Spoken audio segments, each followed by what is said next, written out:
This is Dennis Raimondi with the Coffee League, found at thecoffeeleague.com, exploring everything as it relates to coffee.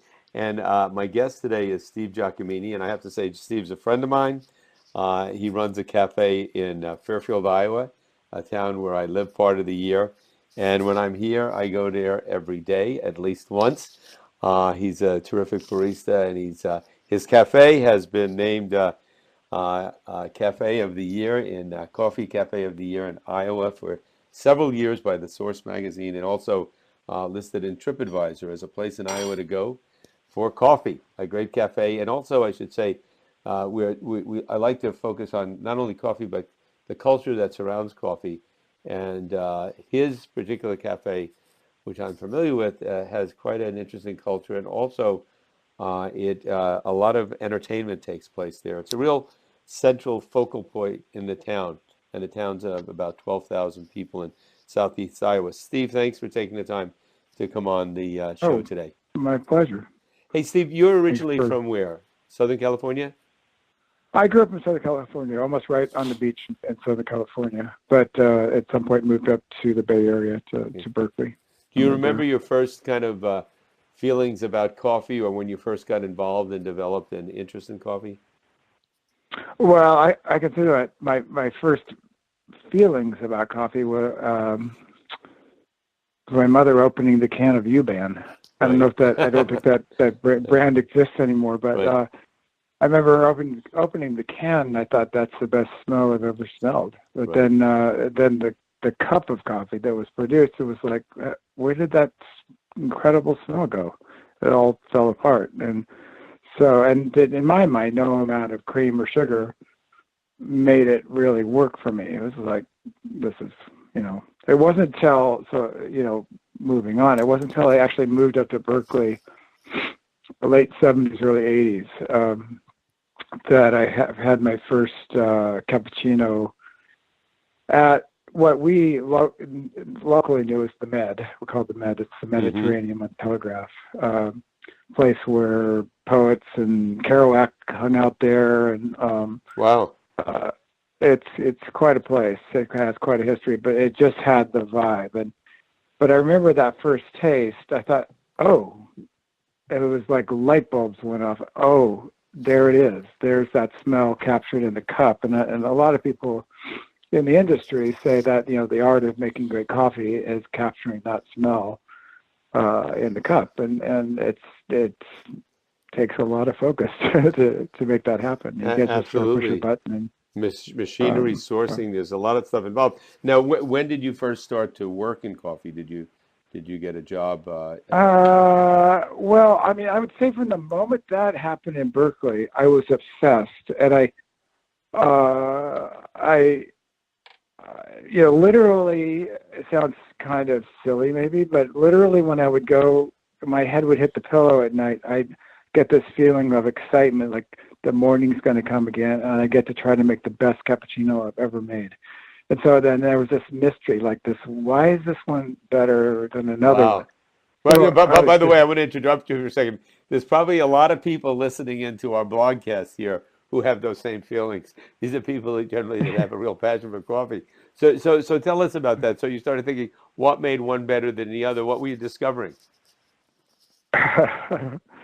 well, for a long time, I'm afraid, I mean, I don't know. It was a mystery, and I think it was partly what kept me going. You try different coffees, first of all. I lived near Peet's, the original Peet's Right. in Berkeley. And so there was that, that contact. I'd go down there and get beans, and try different beans. But the pursuit just seemed like kind of endless.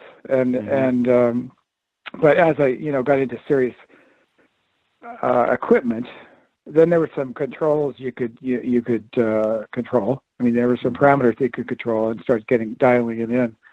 But that's another thing. People often think, we have a great machine at Cafe Paradiso. It's one of the top machines out there.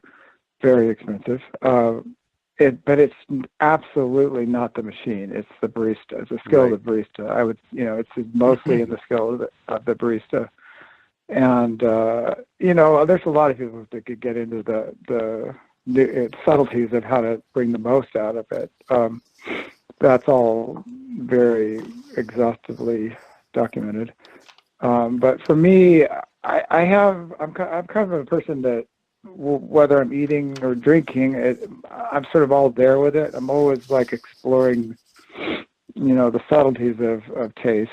And so that, like I said, the smell was the best smell. I thought fresh baked bread and fresh ground coffee had to be the two best smells on the planet. I'm with you 100% on that. Hey, let me ask you a question. Back in the day there when you were going to Alfred Peet's, the original Peet's in Berkeley, did you meet, Yeah. was Alfred Peet around back then?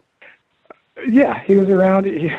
He was quite a character. He would basically almost literally throw people out. I do it my way, and you don't like it? Tough, get out of here.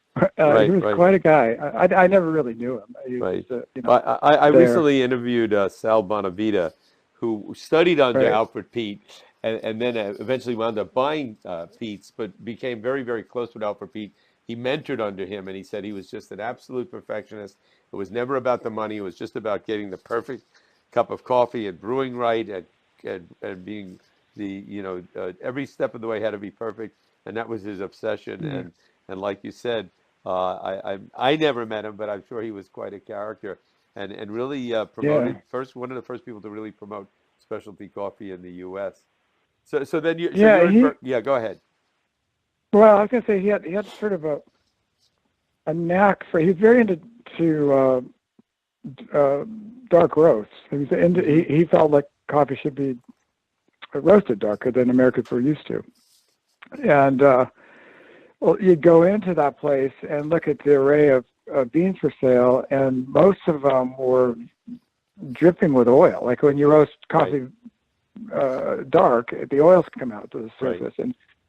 And in the coffee culture today, that's a real no-no. I'd say it's one, that when you roast that dark, it tends to mask the sort of individual characteristics of each origin of bean. Like a professional taster, cupper they're called, if you gave him a coffee from Sumatra and a coffee from Ethiopia and a coffee from Colombia, when they're roasted that dark, it's very difficult. They'd have a difficult time identifying where they're coming from, and so it's kind of now become a no. But my point is somehow he had the knack, and I have no idea because I've done a lot of roasting of coffee. I have no idea how he managed to get such great tasting coffee out of such a dark roast, because I don't like dark roast anymore. I mean, it's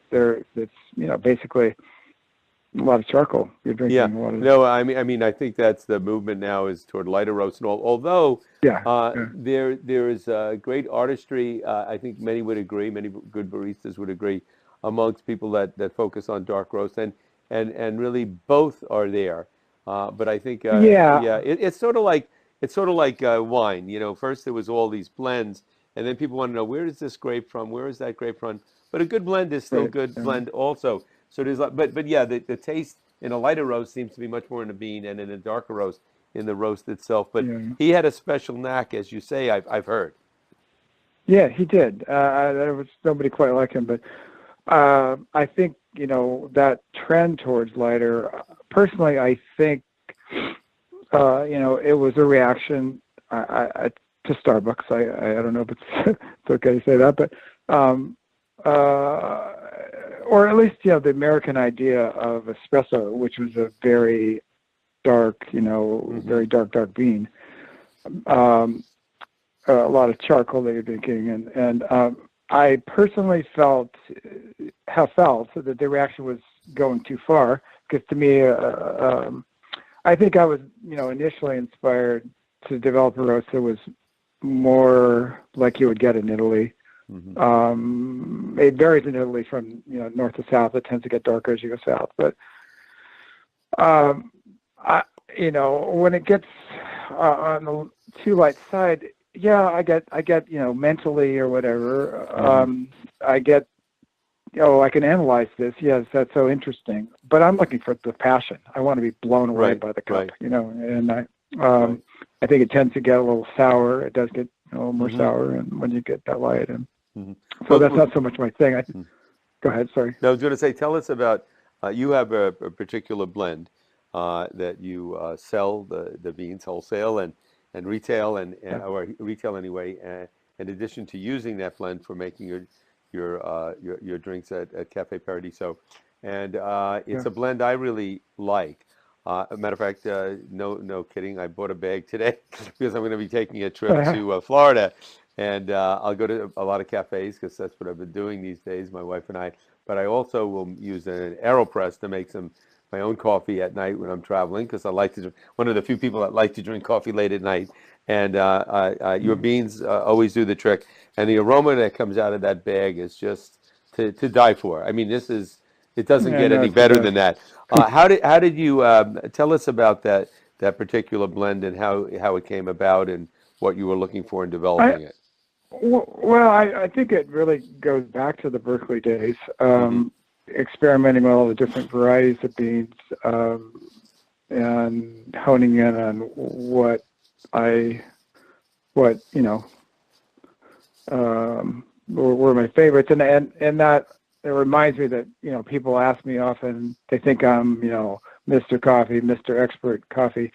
They want to know what coffee I recommend, what origin I recommend. And my answer is fresh coffee because Hmm. they all are interesting. The crucial thing is the fresh, and coffee's pretty volatile. It loses a lot pretty quickly.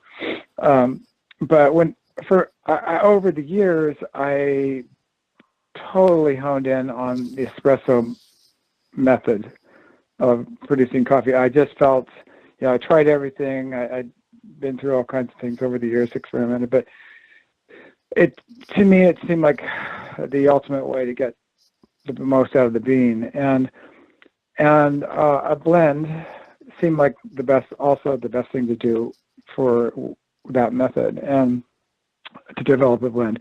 And it's kind of like I suppose like perfume or something. They're sort of, I don't know enough about really talk about it, but they talk about like sort of a base and then Hmm. the mid-tones and then the overtones. And there's that kind of sense in developing a blend. But I think it was just sort of a natural process, like experiment. I also have to say that, I did research on what Italians do. Hmm. I mean, they're the ones who developed the method. Right. They're, in my mind, I spent a lot of time in Italy, and it's actually not.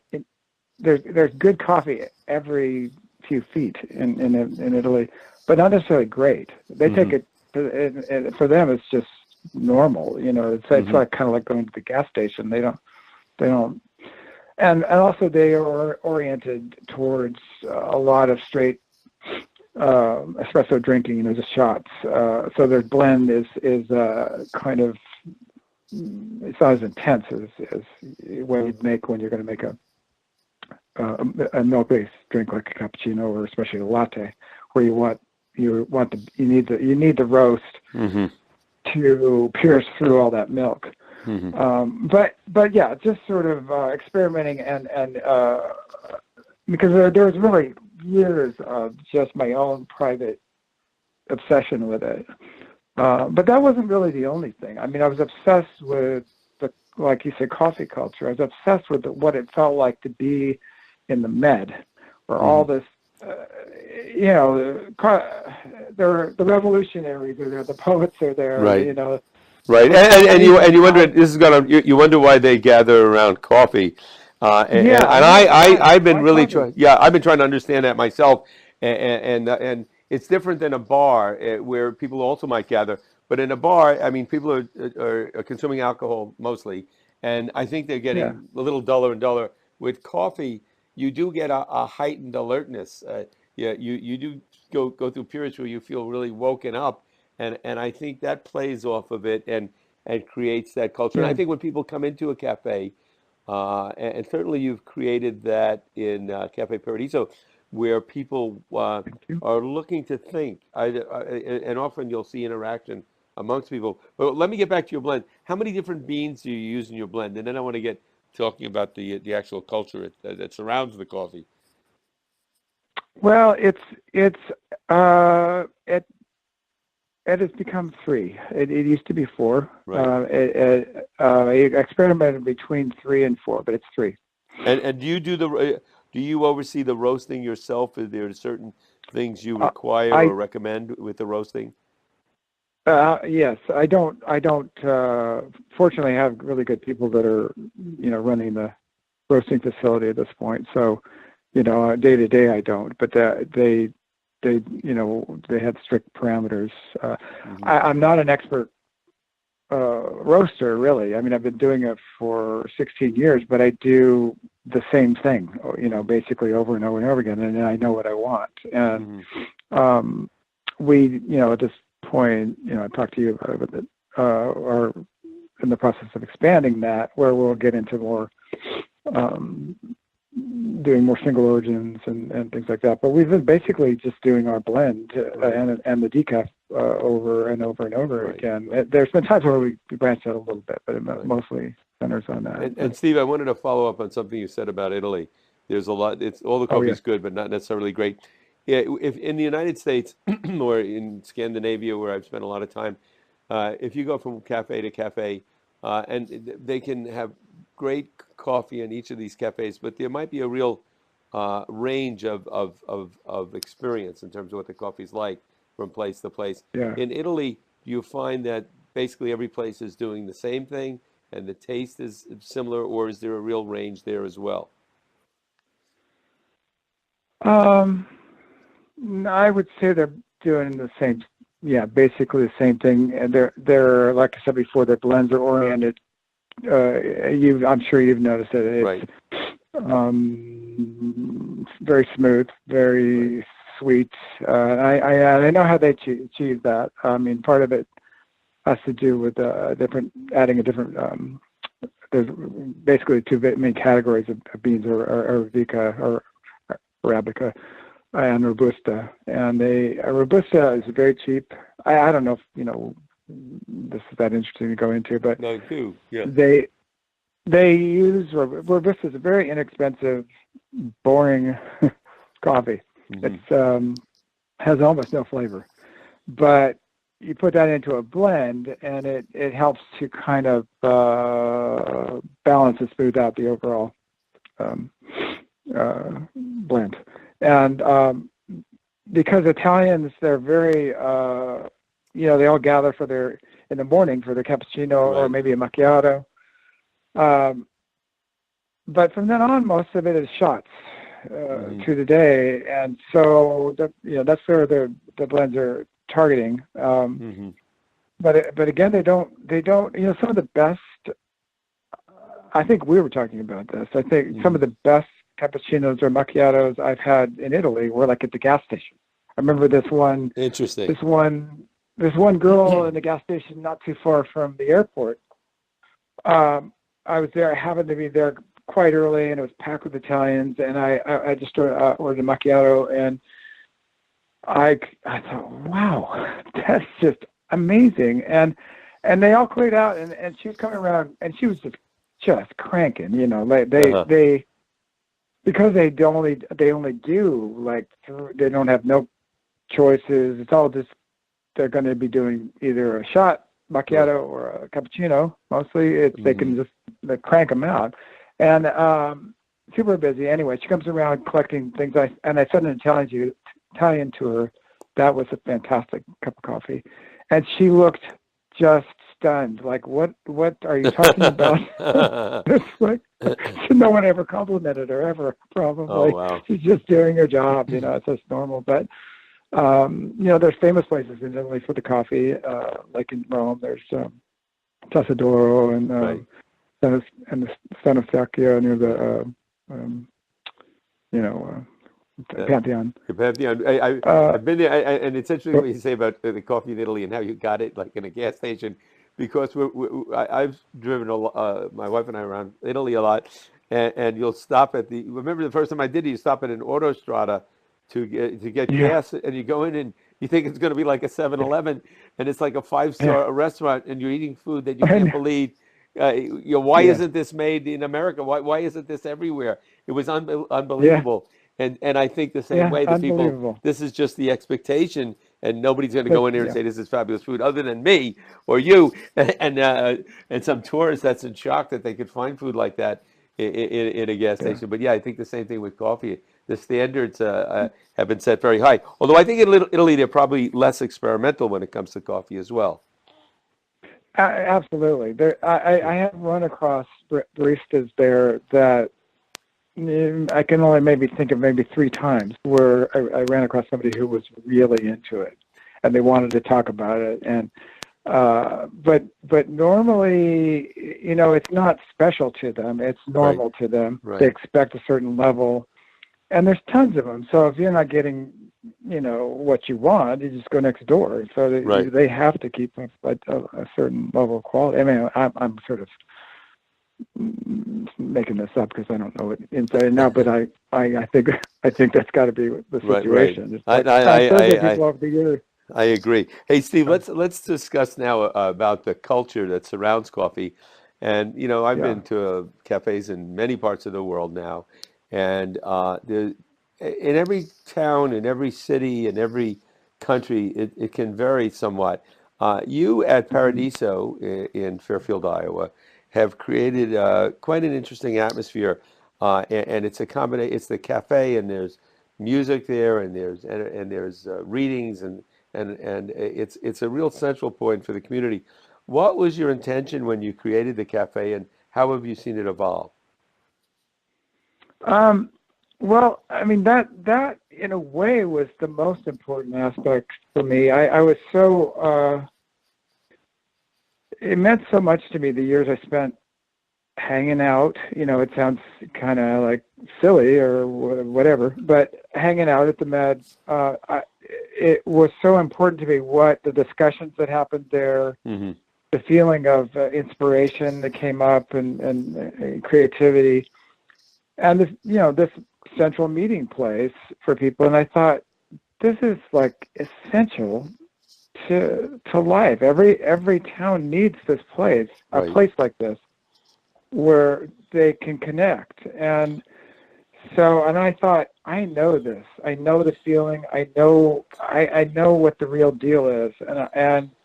I felt like, when some of the chains when started to be the thing, I thought, I don't understand what's going on. This is not it. And as time went on, I realized, it's just a different thing. But I wanted to do, what I considered a real coffee house, and it's kind of old school in a way.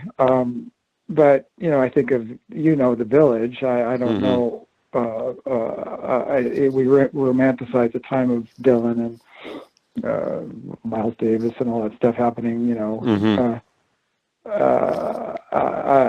But it's real and it's super important. And I think for people to have a place where they can go and hopefully feel inspired. Hmm. And again, for some reason, I don't know why. In a way, I don't know why. You could say the caffeine, but that's not the whole story. Right. For some reason, coffee seems to be the ideal medium Yeah. for that, and so I Yeah. I really mean, wanted yeah. to create that. There's some.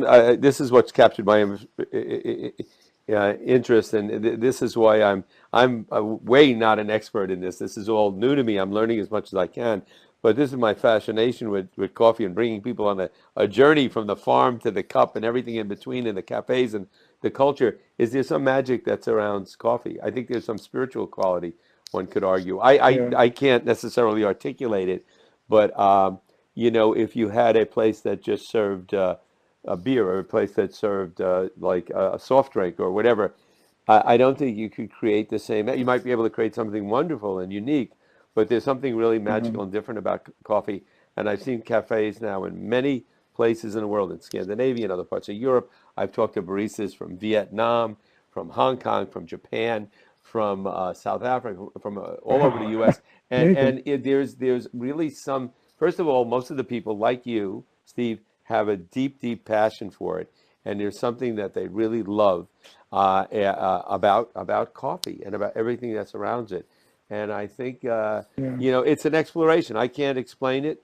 I don't know that anybody can, but No, I mean, I thought, when this came up, I thought, what do I have to say about this? It's yeah, just, I can't explain it either in a way. It's just that I know it's extremely important to me. And I felt like if it's, I just felt that this is needed. And I think people, even though, like I said, maybe it's sort of old school in a way, obviously people still want it. And music was a big part of it too. Music's right. been sort of the main thrust of my life. And I fortunately had some fairly serious connections with great musicians to first plug into and get some real artists there. Yeah, And that's led to you've one. had some amazing people there, and the venue seats, I don't know what, 70, 80 people. More have been jammed in there for sure. And it goes on. And I think one of the interesting things is Fairfield is sort of between Chicago and St. Louis and Kansas City. Yeah. And so Yeah. when people are traveling to and from, and then the place has developed a reputation. I think people have come there, performed, and wanted to come back. I've seen Definitely. it. Yeah. Definitely. I'm amazed at that. And when I get thanked all the time for it, and I think it's the audience. The quality of the audience is like nowhere else. I've had people. I mean, we are known from coast to coast, and I would say any artist, whether it's Dylan or some unknown, if they're an artist, they want to be heard, and Right. I'd swear that if Dylan could play at the cafe, he would just absolutely Right. love it. But he can't, of course. That's not possible. Yeah, and I will say you've had some. But by the way, Oprah Winfrey walked in and had a cup of coffee one day. Yeah, I that's kind spoke of to amazing. the barista there and almost fainted when she walked in, and I think she said, Yeah, "You're Oprah Winfrey," and Oprah Winfrey said, "Yes, thank you." I knew that already, and then I know that I actually interviewed David Lynch, and he's a big coffee freak, and you brought him some coffee from yeah, Paradiso in Fairfield, and he was totally yeah. into I have it, a and picture of that. yeah, I have a picture and of you lots of other. with him. Who's the guy? Peter Coyote. Some people might be. Peter, it's Yeah, awesome. Oh my God, to tell get us a about. Yeah, compliment from him was big for me. Peter's been, the center of so much moving and shaking yeah, over, since 1960, four, I guess maybe. yeah. My God, Yeah, I it's have to say, been. I was in San Francisco recently, a few months ago, and at the museum that's in the museum that's in Golden Gate Park, there was an exhibit, a big one, in several rooms on the Summer of Love, 1967. Because it's been Yeah. the anniversary, and the audio commentary was done by Peter Coyote. And I thought, who better Well, to? First of all, he has got a great voice who to do better? that, but Absolutely. Yeah. he lived that.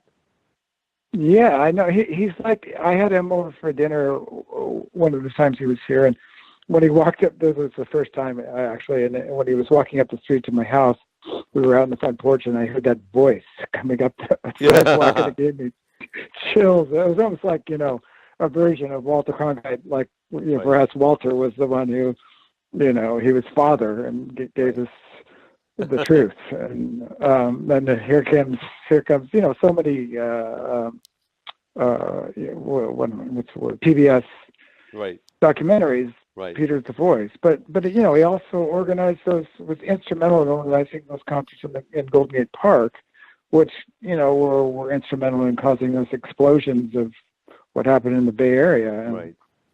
so to have this guy in a cafe and saying, this is my favorite place, and I mean, he's just being nice, but still, Right, it's right. like, wow, No, it's no, I very mean, cool. and I have to say at Cafe Paradiso, I've gone in there over the years and over the last couple of decades, I guess, and I've had some of my most interesting conversations, met really interesting people, some people well known, some people nobody had ever heard of, but really fascinating. And I think every community needs places like that, or a place like that, where people can I come do, together and think. yeah. It's very important. Yeah, I think it's very important, and whether people realize it or not. When it's in a way, it should be just taken for granted. I originally wanted the place to be open, early for us, early in this community. It would be 7 a.m. Right. to midnight. Right. To me, it's a people's place. It's the Right. people's place, and I couldn't maintain that because it's too small a town, and Right. I kept having to cut my hours back. I did Yeah. try that in the beginning, and that was, in a way, it was so pretty disappointing to me. I felt embarrassed that I had to close. Well, most cafes close because people don't drink coffee at night as much, but there are so many nights a week that you have entertainment where it stays open late. So I think you still have that. And we, like you said, I've been blown away over the years at the quality. We've had Grammy people. And my favorite thing is discovering somebody that nobody knows. Nobody knows, but everybody should know. Yeah, should know. And I'm sitting in the back, and the place is packed, and I just feel like, because most of the time, I'm tired. It's happening all the time, but I'm like, there are these moments where I think, wow, this is cool. And it's coffee and it's culture. And I want to say one other thing. I interviewed a guy a while ago, Nathaniel May. He's the head. He's a head of coffee for Portland Roasters. And so he's a real, he's a real coffee guy and a great guy. And he's also a preacher. He's a minister. And a lot of churches now are setting up. They're involved in creating cafes, and you don't go into a cafe and have somebody proselytize to you, because I've gone into some of them. It's more, they want to create exactly what you're saying, a place for people to come together, think, have community, whatever like that. And usually, like the one I went to was nowhere near the church. I would have never known it had any affiliation with a church unless somebody had told me in advance. They were doing very high quality, good coffee, good people, very friendly. And so I think that good places for people to gather. It's almost, so we're seeing more and more of that. I think with the whole specialty coffee movement, it's about the coffee and the higher quality of coffee, but it's also about the atmospheres, and every place is a little different that these cafes are creating, and it's a worldwide. I talked to somebody from Tehran recently about what cafes were like, and that's where a lot of the progressive thinkers are, and they're talking and they're drinking great coffee, So So anyway, what haven't you done in coffee that you'd like to do going into the future? Say it again. I'm sorry. What haven't you done in regard to coffee, or maybe you've done everything? Well, what would you like to do into the future? Boy, that's difficult. I mean, the first thing I think about is that I never have felt like I fully realized, my vision. There were certain things I was very clear about that I really wanted to make sure happened. I mean, for one thing, just that everything that people experience is all the scones that have been produced. Right. Well, it was part of the reason I went to scones is I knew we couldn't do like great baking because we don't have the facilities for it. Right. But I didn't want to bring in mass-produced stuff. I wanted whatever people are having for it to be real. There's so much that's sort of, even in New York City, places I've been told to go to, you look in their bakery case and it all looks amazing, but then when you go to taste it, it's kind of like, it's sort of like just like the real thing. It's not the real thing. Right. And so much of our culture is like that. And I really wanted not just like the real thing. I want the real thing. And scones we could manage. I could do a real English scone. I've had British people go, "Oh, thanks. It's the real deal." And it's anyway. But so I had some clarity about certain things, but I felt like I've never felt quite like I've realized what everything. I'm not sure that I could tell you specifically what I feel I haven't gotten to, but I sort of, to be honest, ran out of energy. I am not a businessman, and the experience of doing something that I thought I knew what to do. I knew what the real thing is, and I knew I could bring something like this here. But the ins and outs of creating a business, at the bottom line, it is a business. You have to have that. You have to deal with that aspect of it. And that was hard for me, and it kind of wore me out. And there's a business aspect and there's an artistry, an artistic aspect to it. And I've talked to so many people now that they went into it with a passion, no background in business, and that was sort of an afterthought. And geez, I hope I can just make a living doing this because I love what I'm doing. So I think there's a lot of that. Hey, Steve, what is let folks know your website? I'm sorry, what is the website for Paradiso? It's cafeparadiso.net. Cafeparadiso.net. Yeah. The name, by the way, Cafe Paradiso. That was hard. That was I know a ton of musicians, and they'll all tell you that coming up with a band name is like surprisingly difficult. And it was the same for the name of the cafe. I spent a long time trying to figure out what I wanted, what kind of what would represent sort of my